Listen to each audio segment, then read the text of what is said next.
Audio Jungle. Audio Jungle.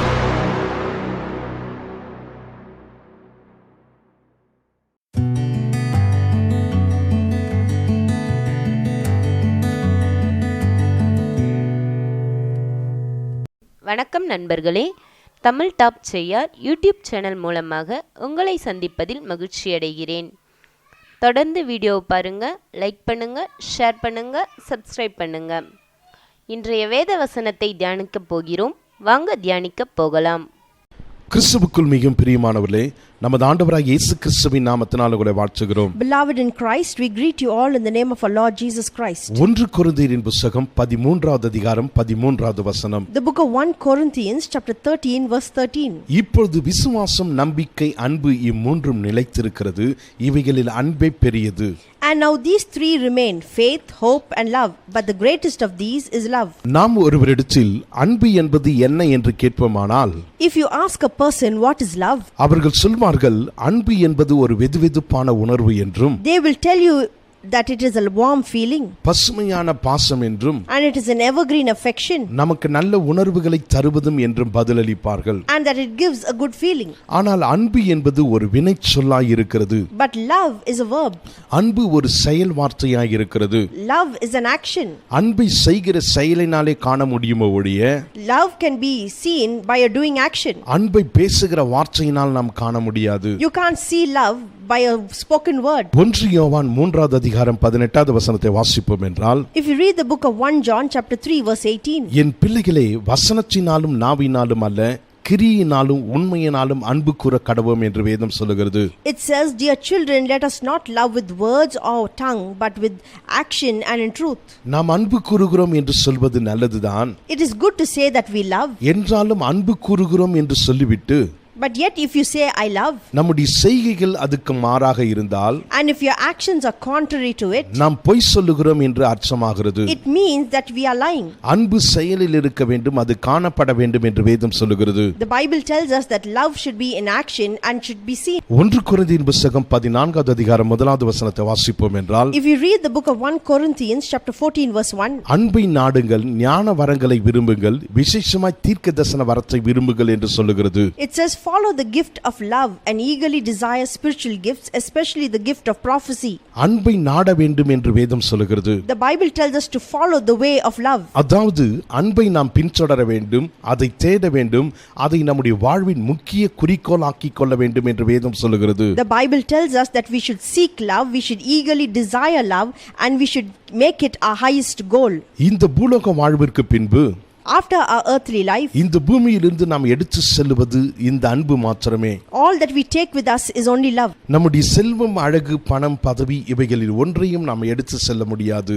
We can't take with us riches or beauty, money or position with us. ஆனால் பரிசுத்த ஆவியானவர் மூலமாக, நம்முடைய வாழ்வில் இயேசு கிறிஸ்துவின் மூலமாக நாம் பெற்ற அன்பை மாத்திரமே எடுத்து செல்ல முடியும். But we can only carry love that is given to us through the Holy Spirit and through Jesus. அன்பு மாத்திரமே நிச்சய மதிப்பும் சாரமும் உள்ளது. Only love is eternal and it has eternal essence. 1 யோவானின் புத்தகம் 5வது அதிகாரம் 3வது வசனத்தை வாசிப்போம் என்றால், If you read the book of 1 John chapter 5 verse 3, நாம் தேவனுடைய கற்பனைகளை கைக்கொள்வதே அவரிடத்தில் அன்பு கூறுவதாம், அவருடைய கற்பனைகள் பாரமானவைகளும் அல்ல. it says, This is the love for God, to obey His commands, and His commands are not burdensome. தேவ அன்பு என்பது நாம் தேவனுடைய கற்பனைகளை கைக்கொள்வதாகும்.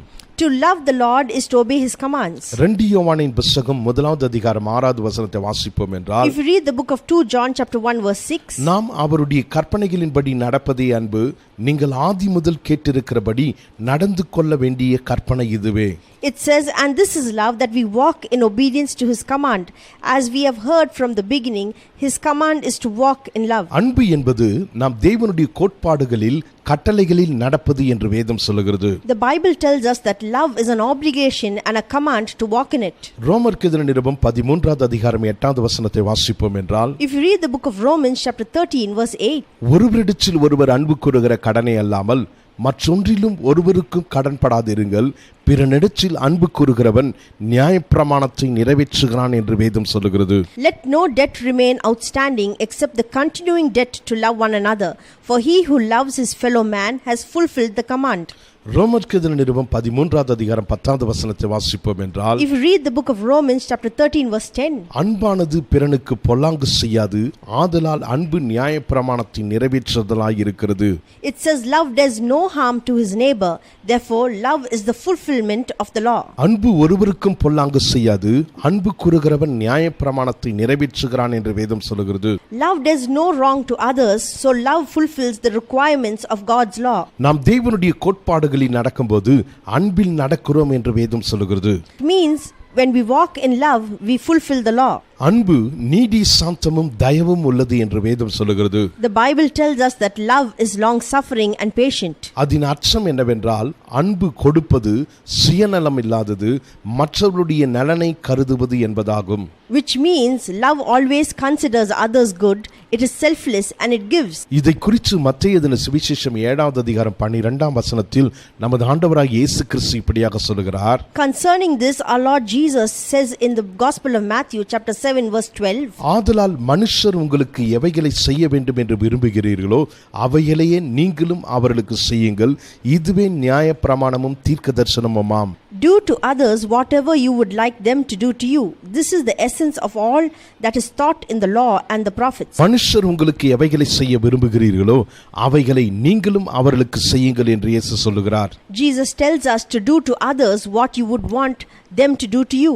நம்மால் ஏன் மற்றவர்களை அன்பு கூற முடியவில்லை என்றால், If you ask why is it not possible for us to love others, பாவம் என்கிற கோட்பாடுக்குள் அகப்பட்டு கொண்டிருக்கிறோம். it is because we are entangled into the law called sin. பாவ கோட்பாடு என்பது சுயநலம் என்பதாகும். And the law of sin is selfishness. ஆனால் ரட்சிப்பு இந்த சுயநலத்திலிருந்து நம்மளை விடுதலை செய்கிறது. But salvation has liberated us from selfishness. நம்மில் பலரும் பல வேளைகளில் நினைப்பதுண்டு, Many of us at many times think அவர்கள் என்னில் அன்பு கூறவில்லை, அவர்கள் என்னை நேசிக்கவில்லை, அவர்கள் என்னை அழைக்கவில்லை, that they have not called me, they have not loved me, அவர்கள் என்னை மதிக்கவில்லை, அவர்களுக்கு என்னுடைய மனவேதனை புரியவில்லை, அவர்கள் எனக்கு ஒன்றும் செய்யவில்லை என்று.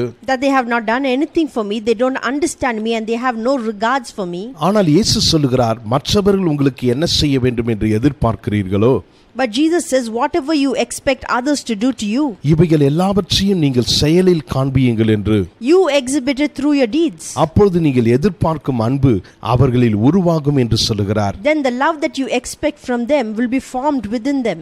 லூக்கா எழுதின சுவிசேஷம் 6வது அதிகாரம் 38வது வசனத்தில் இயேசு இப்படியாக சொல்லுகிறார். In the Gospel of Luke chapter 6 verse 38, Jesus says, கொடுங்கள் அப்பொழுது உங்களுக்கு கொடுக்கப்படும், அமுக்கி குலுக்கி சரிந்து விழும்படி நன்றாய் அளந்து உங்களுடைய மடியில் போடுவார்கள், நீங்கள் எந்த அளவின்படி அளக்கிறீர்களோ அந்த அளவின்படி உங்களுக்கு அளக்கப்படும் என்று.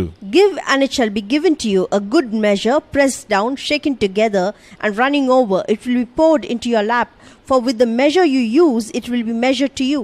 ஆகையால் மற்றவர்கள் நமக்கு என்ன செய்ய வேண்டும் என்று நாம் விரும்புகிறோமோ அந்த அளவின்படியே நாம் அவர்களுக்கு செய்வோம். Therefore let us do to others what you expect others to do to you. நாம் நம்முடைய அன்பை நம்முடைய செயலில் காண்பிப்போம். Let us express our love in our deeds. அப்பொழுது நாம் எதிர்பார்க்கும் அன்பு அவர்களில் உருவாகும். And the love that we expect from them will be formed within them. அது பல மடங்கு அமுக்கி குலுக்கி சரிந்து விழும்படி நம்மிடத்தில் திரும்பி வரும். It will be multiplied and it will be pressed down, shaken together, running over.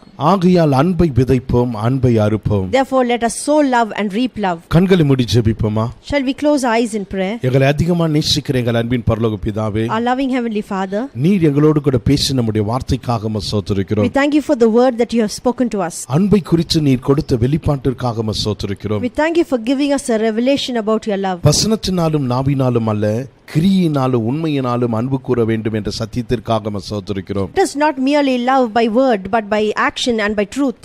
உம்முடைய தெய்வீக அன்பை எங்களுடைய உள்ளத்தில் ஊற்றி இருக்கிறபடினாலும் ஸ்தோத்திரிக்கிறோம். We thank you because you have poured your godly love within our hearts. அந்த தெய்வீக அன்பை செயலில் காண்பிக்க உதவி செய்யும்படியாக ஜெபிக்கிறோம். We pray that you may enable us to prove it by our actions. அன்பை கொடுத்து அன்பை பெற்றுக்கொள்வதற்கு உதவி செய்யுங்க. Help us to give love and to receive love. இயேசுவின் நாமத்தில் ஜெபிக்கிறோம் எங்கள் ஜீவனுள்ள நல்ல பிதாவே. In Jesus' matchless name we pray. Amen. Amen. கர்த்தர் உங்களை ஆசீர்வதிப்பாராக. May God bless you.